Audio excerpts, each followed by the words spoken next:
Chatta with the gift to the alien. Queen Captain Marcus Chen had seen many strange things during his 15 years exploring the Outer Rim territories, but nothing prepared him for the sight before him. The Zephyrian capital ship stretched across his viewport like a crystalline mountain floating in space. Its surface sparkled with thousands of lights that pulsed in rhythmic patterns, creating a mesmerizing dance of colors against the star field. "Captain, they're requesting permission to board," Lieutenant Sarah Kim announced from her position at the communications console.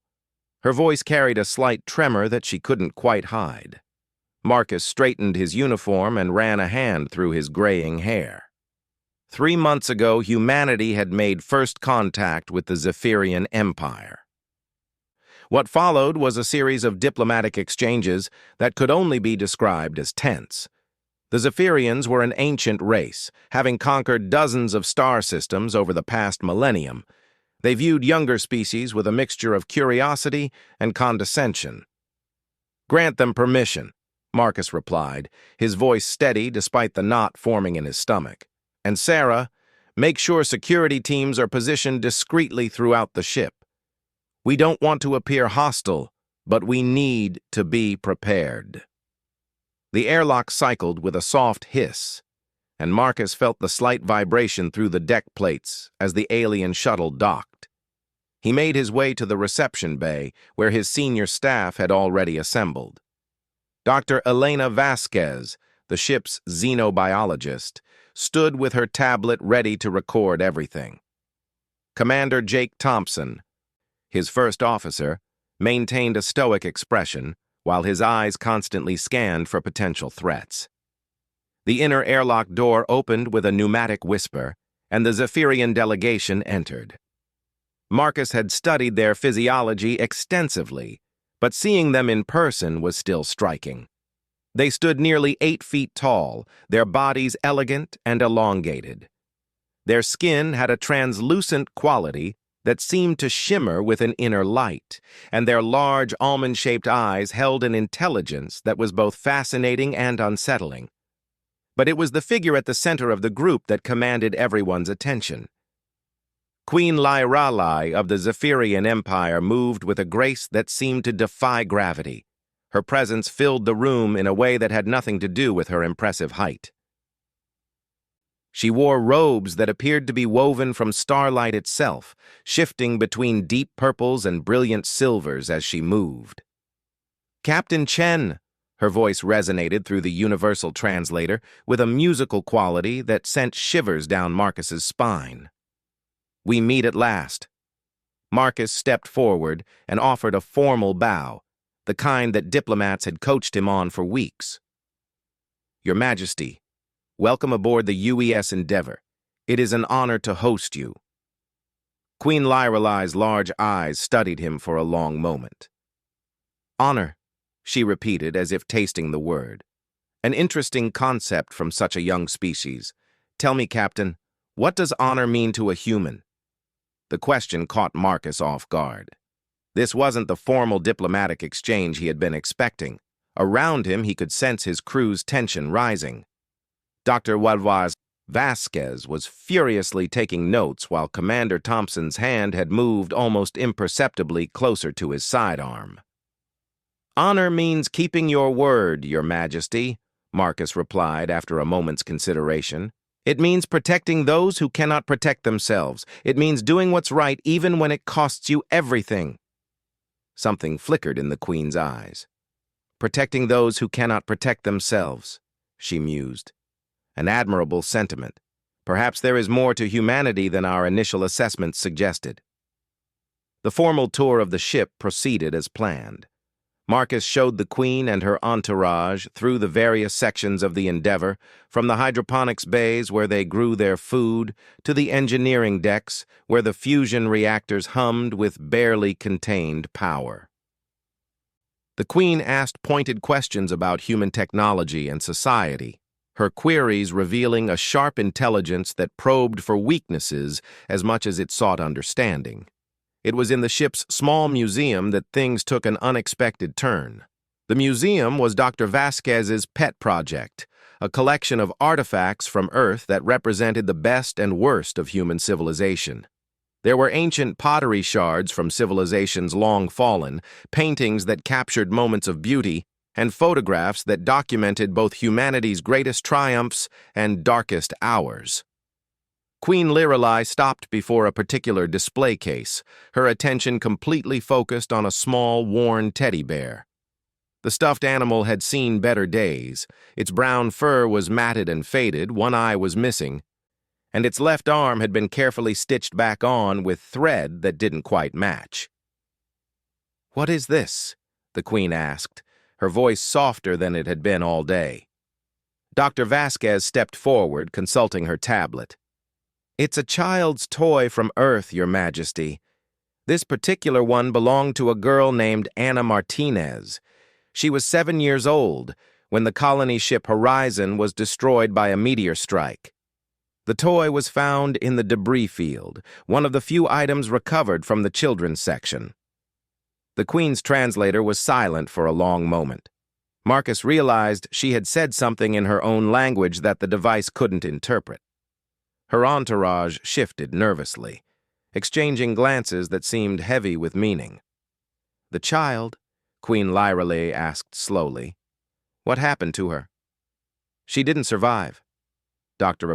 Vasquez replied gently. "None of the children in that section did. The hull breach was too catastrophic." Marcus watched as the Queen's expression changed. For just a moment, the mask of imperial dignity slipped, and he saw something raw and vulnerable in her alien features. Her hand pressed against the display case, her long fingers splayed across the transparent aluminum. "Your Majesty?" One of her advisors spoke in their musical language, the tone clearly concerned. Queen Lorelei straightened, her composed demeanor returning like armor being donned. "Continue the tour, Captain. I have seen enough." The rest of the visit proceeded in relative silence. The Queen responded to Marcus's explanations with polite but distant acknowledgments. Her entourage seemed relieved when they finally returned to the docking bay. As they prepared to leave, Queen Lorelei turned to Marcus one final time. "Captain Chen, I find myself curious about something. In your culture, is it considered appropriate to offer gifts to visiting dignitaries?" Marcus blinked in surprise. "Yes, Your Majesty. It's a common practice, though we weren't sure what would be appropriate for someone of your stature." "I see." The Queen's gaze seemed to pierce right through him. "If you were to offer such a gift, what would it be?" The question hung in the air like a challenge. Marcus was acutely aware that his answer could have diplomatic consequences that reached far beyond this moment. The wrong response might be seen as an insult to a powerful alien empire, but something in the Queen's eyes, some echo of the vulnerability he had glimpsed in the museum, told him that this moment required honesty rather than diplomacy. "Your Majesty," he said slowly, "I believe the most meaningful gifts are not the most valuable ones. They're the ones that come from the heart." Queen Lorelei studied him for another long moment before inclining her head slightly. "An interesting philosophy, Captain. Perhaps we will speak again soon." As the alien delegation departed, Marcus found himself standing in the now empty docking bay, his mind racing. Something significant had happened during that visit, though he couldn't quite put his finger on what. The image of the Queen's reaction to the teddy bear kept replaying in his mind. "Captain?" Commander Thompson appeared at his elbow. "The Queen's ship is moving off. Should we maintain defensive positions?" Marcus shook his head slowly. "No, Jake. I don't think we'll need them. At least not today." Over the following days, Marcus found himself thinking more and more about the Queen's visit. He reviewed the security recordings, studying her reactions, and trying to understand what had caused such a profound response to a simple child's toy. Dr. Vasquez had compiled extensive notes on Zephyrian behavior, but none of it explained the moment of vulnerability he had witnessed. It was during his third review of the museum footage that Marcus noticed something he had missed before. When Queen Lyra Lay had placed her hand on the display case, the light patterns under her translucent skin had changed. Dr. Vasquez had mentioned this in her notes, explaining that Zephyrian's bioluminescent displays were tied to their emotional states. The patterns that had flickered across the Queen's skin were not ones they had catalogued during the formal portions of the visit. "Doctor," Marcus called over the intercom, "could you come to my ready room? I need your expertise on something." Dr. Vasquez arrived within minutes, her tablet and scanning equipment in hand. "What can I help you with, Captain?" Marcus replayed the museum footage, zooming in on the Queen's bioluminescent display. "These patterns, have you seen anything like them before?" The xenobiologist studied the recording intently, her dark eyes narrowing as she analyzed the swirling colors beneath the Queen's skin. "No, Captain. This is completely different from anything we observed during the diplomatic portions of her visit. The patterns are much more complex, more chaotic. If I had to guess, I'd say this represents a very intense emotional response." "What kind of emotional response?" Dr. Vasquez hesitated. "Based on what little we know of Zephyrian psychology, I'd say this looks like grief. Deep, profound grief." Marcus leaned back in his chair, pieces of a puzzle beginning to fall into place. "Doctor, what do we know about Queen Lyralai personally? Not the political leader, but the individual." "Very little, I'm afraid. Zephyrian culture is extremely private when it comes to personal matters. Their official communications focus entirely on state business." Dr. Vasquez paused, then added, "Though there was one thing that our intelligence analysts found odd." "What's that?" "Queen Lyralai has ruled for over 300 Earth years, but there's no mention anywhere in their historical records of her having children. For a species that puts such emphasis on lineage and continuity, that's highly unusual." Marcus felt a chill run down his spine. He thought about the Queen's reaction to Anna Martinez's teddy bear, about the grief patterns that had flickered across her skin. Suddenly, her final question about gifts took on an entirely different meaning. "Doctor, I need you to do something for me. It might sound strange, but I think it could be important." "Of course, Captain. What do you need?" Marcus stood and walked to the viewport, gazing out at the stars where the Queen's ship had disappeared days ago. "I need you to help me understand what kind of gift might mean something to a mother who has lost her child." Dr. Vasquez's intake of breath was sharp.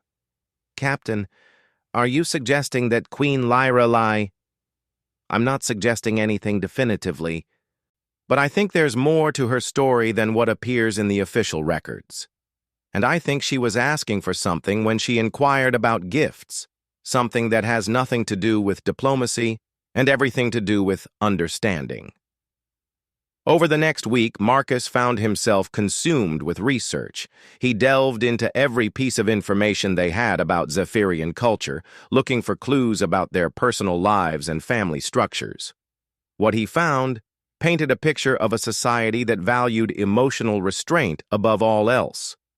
Zephyrian leaders were expected to maintain perfect composure at all times, never showing weakness or vulnerability. It was Commander Thompson who brought him the breakthrough he needed. "Captain, I've been thinking about what you said regarding the Queen's reaction to that toy. My sister lost a child a few years back, and there's something she always talks about." Marcus looked up from his reports. "What's that, Jake?" "Memory boxes. She keeps a box of things that belong to her daughter. Says it helps her feel like her child is still with her in some way. Makes her feel less alone." The idea hit Marcus like a lightning bolt.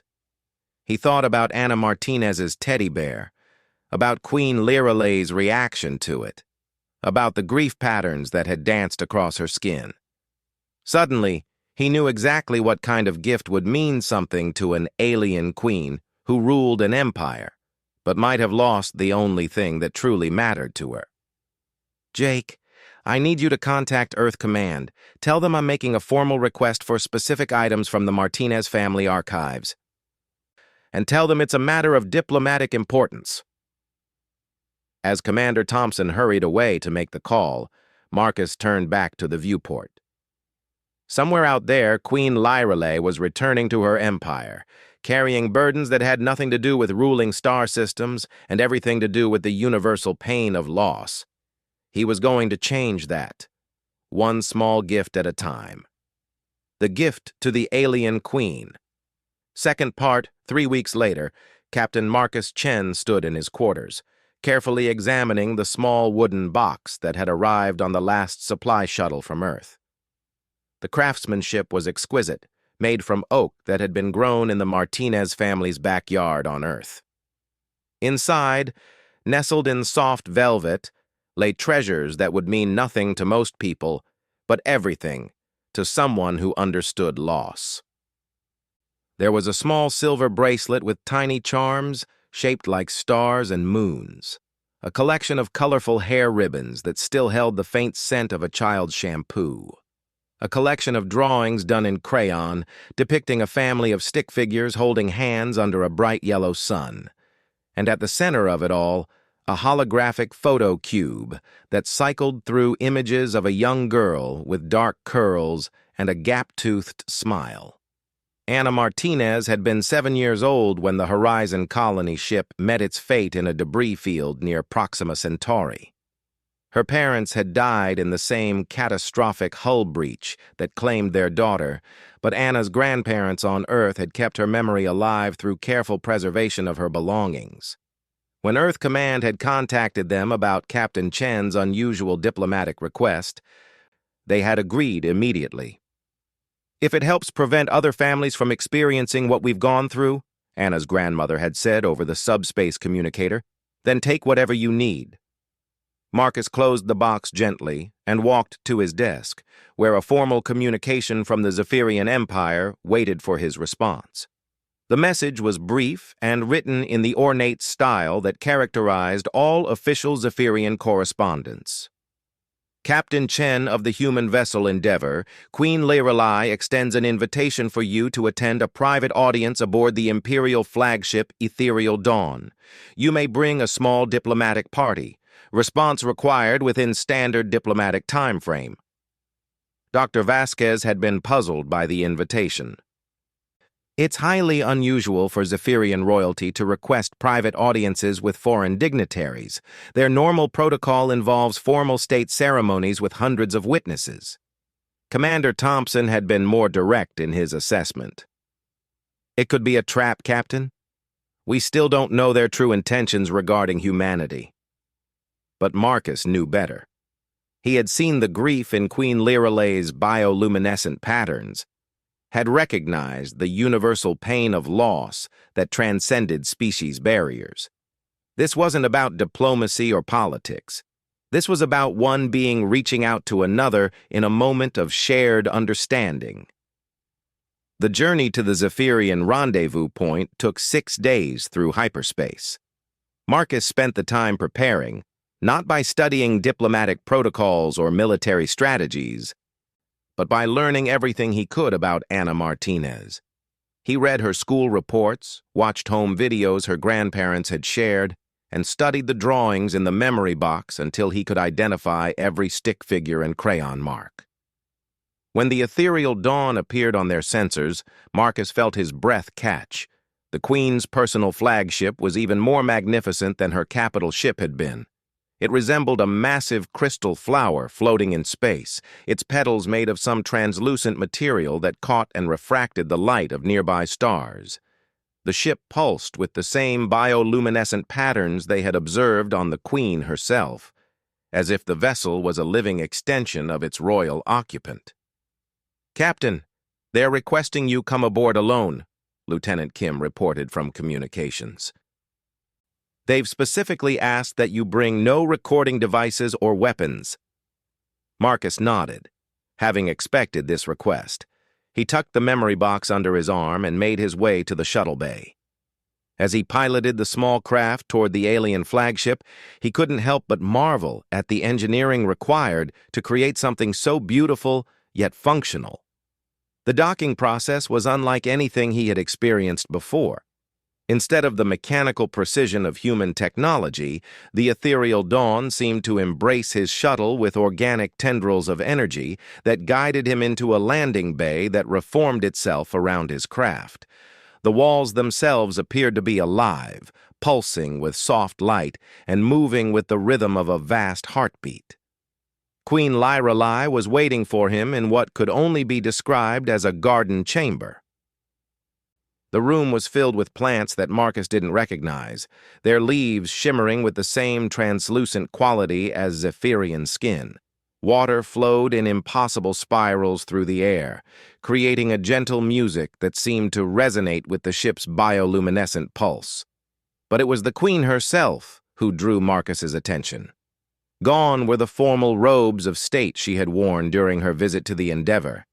Instead, she wore simple garments that seemed to be made of the same living light as her ship. Her bioluminescent patterns were more subdued than he remembered, flickering with slow, melancholy rhythms. "Captain Chen," she said, her voice carrying none of the imperial authority he remembered. "You came." "Your Majesty," Marcus replied, offering the same formal bow he had given before. "Thank you for the invitation." Queen Lyralai waved a long, elegant hand dismissively. "Please, there is no need for such formality here. In this place, at this time, I am simply Lyralai, a mother who has lost her child, speaking to someone who understands the weight of such loss." The admission hit Marcus like a physical blow. All of his speculation and research had been confirmed in a few simple words. He straightened slowly, meeting her large, luminous eyes with his own. "How?" he asked quietly. Lyralai moved to a small alcove where water flowed upward in a crystalline spiral. Her reflection fractured and reformed in the moving liquid as she spoke. Her name was Celestine. She would have been 200 Earth years old this season, still a child by our standards. We were exploring a new system, one that showed promise for expansion, when we encountered a stellar phenomenon we had never seen before. She paused, her bioluminescent patterns shifting to deeper, more somber hues. The science teams were excited. They wanted to study it, to understand its nature. I should have been more cautious. I should have ordered the fleet to maintain a safer distance. Marcus felt his chest tighten as he recognized the familiar weight of guilt that accompanied such losses. What happened?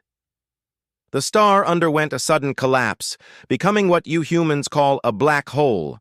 The gravitational waves destroyed 3 of our ships instantly. Celestine was aboard the research vessel, eager to learn about the universe around her. She had her father's curiosity and my stubbornness.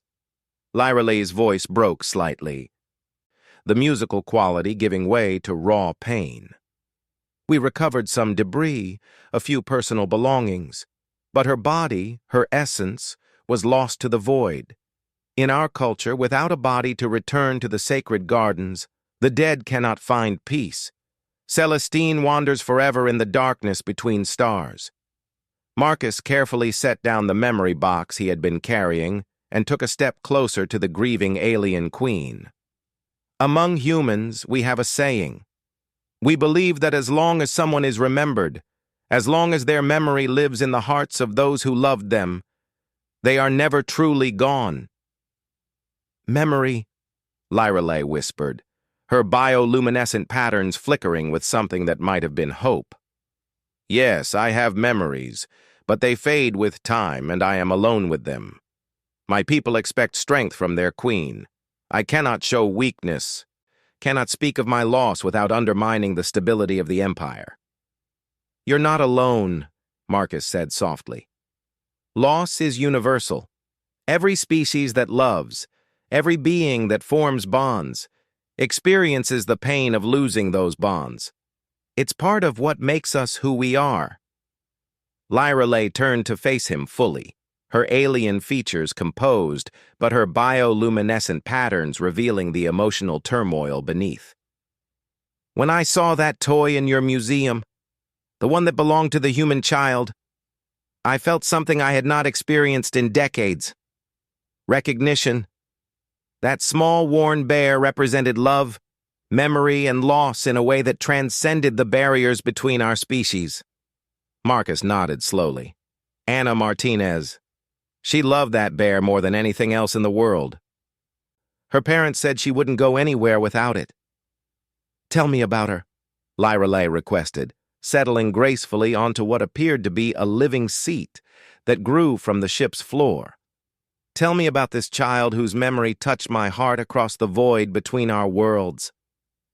For the next hour, Marcus shared everything he had learned about Anna Martinez. He told Lyrelay about a little girl who loved to draw pictures of her family, who collected smooth stones from the beaches near her home, and who dreamed of seeing the stars. He described Anna's laugh, which her grandmother said could light up a room, and her habit of naming all of her stuffed animals after constellations. As he spoke, he watched Lyrelay's bioluminescent patterns gradually shift from the deep blues and purples of grief to warmer golds and greens. The Queen listened with an intensity that went beyond polite interest, absorbing every detail as if she was collecting pieces of light in a dark place. She sounds like she was a remarkable child, Lyrelay said when Marcus finished. Full of wonder and love, like my Celestine. Would you tell me about Celestine? Marcus asked gently. Lyrelay's eyes widened in surprise. You would want to hear about her? I would be honored to hear about her. What followed was the most profound conversation Marcus had ever had with an alien being. Lyrali spoke of her daughter with a love that needed no translation, describing a young Zephyrian who had inherited her mother's intelligence and her father's gentle nature. Celestine had been fascinated by other species, collecting artifacts and stories from every world the Empire had encountered. She had dreamed of becoming an ambassador, building bridges between the Zephyrians and the younger races of the galaxy. She would have loved to meet your people, Lyrelay said with a wistful smile. She believed that diversity made the universe more beautiful, not more dangerous. Many of my advisors thought her ideas were naive, but I knew they were wise. As the Queen spoke, Marcus realized that he was witnessing something extraordinary. An alien ruler was sharing her deepest pain with a human she barely knew, trusting him with memories that were precious beyond measure. The moment called for something equally profound in return. Marcus picked up the wooden box and held it out to Lyrelay. Your Majesty, I brought you something.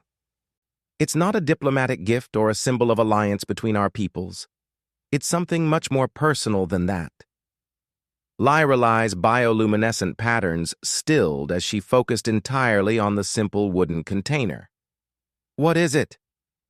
These are some of Anna Martinez's belongings, things that her family treasured, that kept her memory alive even after she was gone. They wanted you to have them, not as a queen, but as a mother who understands what it means to lose a child. The silence that followed was profound. Lyrelay stared at the box as if it contained something both wonderful and terrifying. Her hands trembled slightly as she reached out to accept it, and when her fingers touched the smooth wood, her entire being seemed to light up from within. I cannot accept such a gift, she whispered, even as she cradled the box against her chest. These memories belong to Anna's family. They belong to anyone who needs them, Marcus replied. Anna's grandmother told me something before I left Earth. She said that love shared is love multiplied, not divided. She believes that by sharing Anna's memory with you, she's helping another child live on in a new heart. Lyrelay opened the box with reverent care, her luminous eyes taking in each precious item. When she reached the holographic photo cube and activated it, the image of Anna's smiling face filled the space between them. The little girl's joy seemed to dance in the air, bringing light to the garden chamber. "She looks like she was very happy," Lorelei observed, her voice thick with emotion. "She was," Marcus confirmed. "Even in the face of tragedy, her family remembers her happiness most of all. They told me that's what they want people to remember about her, not how she died, but how fully she lived." Queen Lorelei held the photo cube in her long fingers, watching Anna's face cycle through expressions of joy, curiosity, and love. Tears began to fall from her luminous eyes, but they weren't the bitter tears of despair. They were the cleansing tears of shared grief, of understanding that transcended species and culture. "Thank you," she whispered, and the simple words carried the weight of galaxies. "Thank you for showing me that love and memory can bridge any distance, even the void between stars." As Marcus prepared to leave, Lorelei asked him one final question.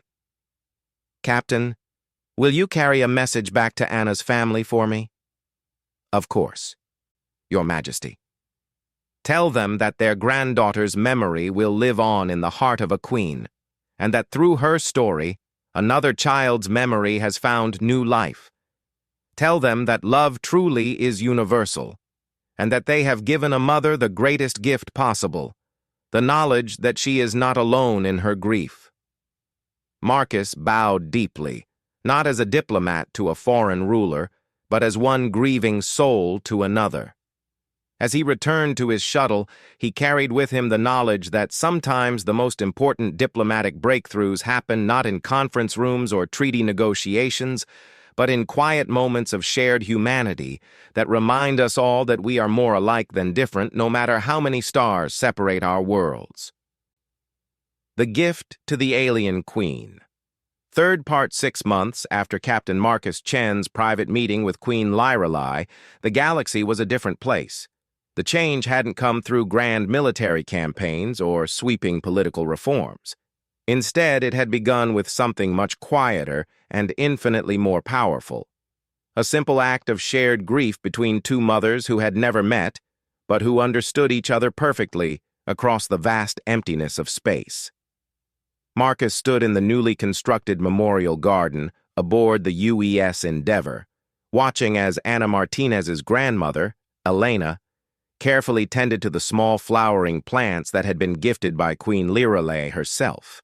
The Zephyrian blooms were unlike anything found on Earth, their petals shifting through spectrums of color that human eyes could barely perceive.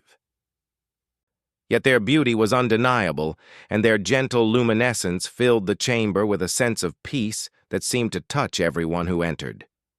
"She would have loved these," Elena said softly, her weathered hands gentle as she adjusted the position of one of the more delicate specimens. "Anna always loved flowers. She used to bring me dandelions from the yard, convinced they were the most beautiful things in the universe." Marcus smiled, remembering the holographic images of young Anna that he had shared with Queen Lorelei. "I think she was right about that. Beauty isn't about perfection. It's about love." The memorial garden had been Elena's idea, proposed during one of her regular communications with the Endeavour. After receiving Queen Lorelei's message through Marcus, she had expressed a desire to create a living memorial that would honor not just Anna, but all the children lost to the dangers of space exploration. The Queen had immediately offered to contribute plants from the Zephyrian sacred gardens, an honor that had left xenobotanists across human space speechless with amazement. "Captain," Dr. Vasquez's voice came through the intercom, "we're receiving an encrypted transmission from the ethereal dawn. Queen Lorelei is requesting permission to approach." Marcus exchanged glances with Elena, who nodded encouragingly. Over the past months, the Queen had become a regular correspondent, sharing stories about Celestine and asking about Anna. What had begun as formal diplomatic communications had gradually evolved into something much more personal, the careful friendship between two species united by loss and hope. "Grant her permission," Marcus replied. "And Elena, would you like to meet the Queen properly this time?" Elena Martinez looked down at her simple civilian clothes, then at the luminous alien flowers surrounding them. I think Anna would want me to, and besides, I've been wanting to thank her personally for these beautiful plants. An hour later, Marcus found himself once again in the Endeavor's reception bay. But the atmosphere was completely different from Queen Lyraleigh's first visit. Gone was the tension and uncertainty that had marked their initial meeting. In its place was something unprecedented in human-Zephyrian relations, genuine warmth. Queen Lyraleigh entered with a much smaller retinue this time, her formal robes replaced by simpler garments that seemed to glow with their own inner light. But it was the small wooden box she carried that drew Marcus's attention. He recognized it immediately as the memory box he had given her months ago, though it now seemed to radiate the same peaceful energy as the Queen herself. "Captain Chen," Queen Lyraleigh said, her musical voice carrying notes of joy that Marcus had never heard before. "It is good to see you again." "Your Majesty," Marcus replied, offering his customary bow. "May I present Elena Martinez, Anna's grandmother?" The Queen turned her luminous gaze to the elderly human woman, and for a moment, the reception bay was filled with complete silence. Then, in a gesture that shocked her own retinue and brought tears to Marcus's eyes, Queen Lyraleigh knelt gracefully before Elena, bringing her towering height down to the human woman's level. "Elena Martinez," the Queen said softly, "I cannot adequately express my gratitude for the gift you gave me through Captain Chen. Your granddaughter's memory has brought light back into a dark place in my heart." Elena reached out with trembling hands and gently touched the Queen's luminous cheek. "Your Majesty, you honored Anna by caring about her story. That means more to me than all the diplomatic treaties in the galaxy." Marcus watched as the Queen's bioluminescent patterns shifted to warm golds and gentle blues, colors that Dr. Vasquez had identified as indicating deep contentment and peace. It was a remarkable transformation from the grief-stricken being he had first encountered in the ship's museum. "I have something for you," Queen Lyraleigh said, offering the wooden memory box to Elena. "Captain Chen gave this to me filled with precious memories of Anna. I would like to return it to you, but not empty. I have added some memories of my own daughter, Celestine. I thought, perhaps our children could keep each other company in whatever realm awaits beyond the stars." Elena accepted the box with shaking hands, tears streaming down her weathered cheeks. "Your Majesty, This is the most beautiful gift anyone has ever given me." "Please," the Queen said gently, "call me Lyraleigh. We are mothers together, united by love and loss. There is no rank or title that matters more than that." The formal tour that followed was unlike any diplomatic visit in recorded history. Queen Lyraleigh spent hours in the memorial garden, listening as Elena shared stories about Anna while tending to the Zephyrian plants. The Queen, in turn, spoke openly about Celestine, describing her daughter's dreams and ambitions with a freedom that would have been impossible in the formal courts of her empire. Dr. Vasquez took extensive notes, documenting what she later described as the first instance of genuine cross-species emotional bonding in the historical record. But more importantly, she observed the profound changes that had occurred in both women since their initial connection. "Elena has found a new purpose," Dr. Vasquez noted in her report. "The Memorial Garden Project has given her a way to honor Anna's memory while helping others deal with similar losses." And Queen Lyraleigh? "The grief patterns in her bioluminescence have been replaced by something I can only describe as hope." It was during the Queen's visit to the ship's school that the true impact of the relationship became clear. The children aboard the Endeavor, many of whom were the sons and daughters of crew members, had been learning about Zephyrian culture as part of their expanded xenobiology curriculum. When Queen Lyraleigh entered their classroom, She was greeted not with fear or formality, but with curiosity and excitement. "Your Majesty," a young girl named Sarah raised her hand eagerly. "Is it true that Zephyrian children can change colors like mood rings?" Queen Lyralay's musical laugh filled the classroom as her bioluminescent patterns shifted to bright, playful hues. "In a way, yes. Our emotions do show in our skin patterns. Would you like to see?" What followed was an impromptu lesson in Zephyrian physiology, with the Queen demonstrating how different emotions created different light patterns while the children watched in fascination. But it was when young Sarah asked about Celestine that the moment became truly magical. "My grandmother died last year," Sarah said quietly. "And my mom says she's watching over me from the stars.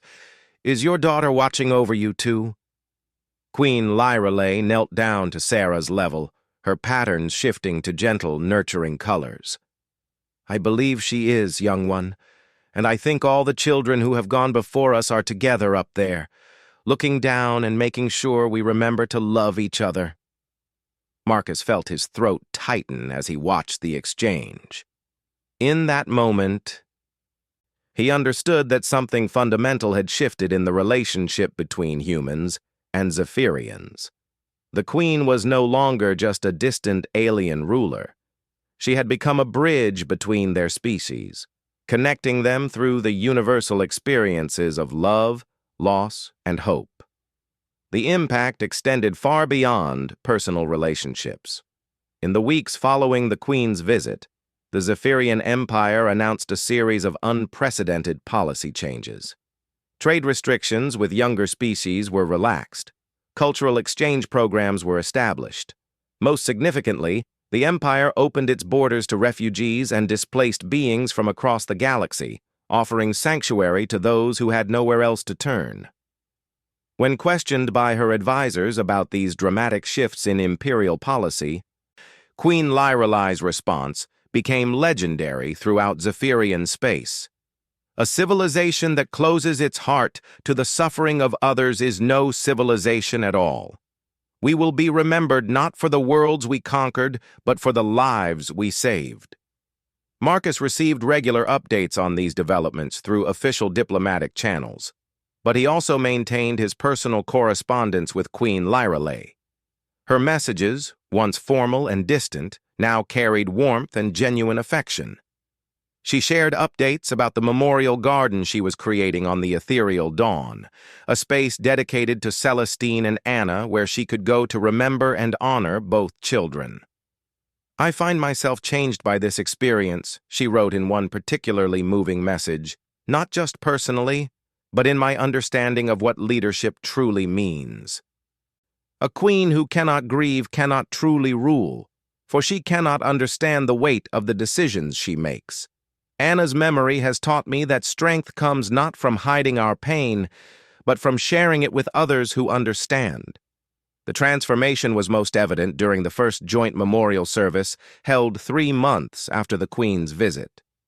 Via subspace communication, both the Endeavor's crew and the inhabitants of several Zephyrian worlds gathered to honor the memories of children lost to the dangers of space exploration. Elena Martinez and Queen Lyralay spoke together, their words carried across light years to touch the hearts of beings they would never meet. "Today we gather not to mourn," Elena said, her voice steady despite her tears, "but to celebrate the love that transcends death, that bridges the gaps between worlds and species. Anna and Celestine live on, not just in our memories, but in the connections they have helped us forge." Queen Lyralay's response was delivered in both Zephyrian and human languages, her bioluminescent patterns visible even through the subspace transmission. "Love is the force that binds the universe together. It is stronger than gravity, more enduring than stars. Through love, our children continue to touch lives across the galaxy, teaching us that we are all part of the same cosmic family." The ceremony was broadcast throughout known space, becoming the most watched interspecies event in galactic history. More importantly, it sparked similar memorial services on dozens of worlds, as other species shared their own stories of loss and found comfort in the knowledge that grief was truly universal. Dr. Vasquez later published a groundbreaking paper on what she termed grief diplomacy, arguing that shared emotional experiences could form stronger bonds between species than any formal treaty or trade agreement. The paper became required reading in diplomatic academies across human space and beyond. But perhaps the most significant change was the simplest one. In the memorial garden aboard the Endeavour, Elena Martinez continued to tend the Zephyrian plants while sharing stories with visitors from across the galaxy. The garden had become a pilgrimage site of sorts, a place where beings could come to remember their own losses while finding hope in the beauty that could grow from shared grief. On quiet evenings, when the ship's artificial day cycle had dimmed to simulate night, Marcus would sometimes find Elena sitting among the luminous flowers, holding the memory box that now contained treasures from 2 worlds and 2 daughters who had never met, but who had somehow found each other across the void. "Do you think they know?" Elena asked one evening, her fingers tracing the intricate patterns carved into the box's lid. "Do you think Anna and Celestine know what they've accomplished?" Marcus settled into a chair beside her, watching as the Zephyrian flowers pulsed gently in the artificial twilight. "I think they do. And I think they're proud of what their mothers have built in their memory." As if in response to his words, the flowers around them brightened slightly, their luminescence creating a warm glow that filled the garden with peace. In that moment, Marcus felt the presence of something larger than himself, a connection that spanned species and systems, and reminded him that in a universe vast beyond comprehension, love remained the most powerful force of all. The gift that Captain Marcus Chen had given to Queen Lirelai had been simple, a box of memories from a child lost to the stars.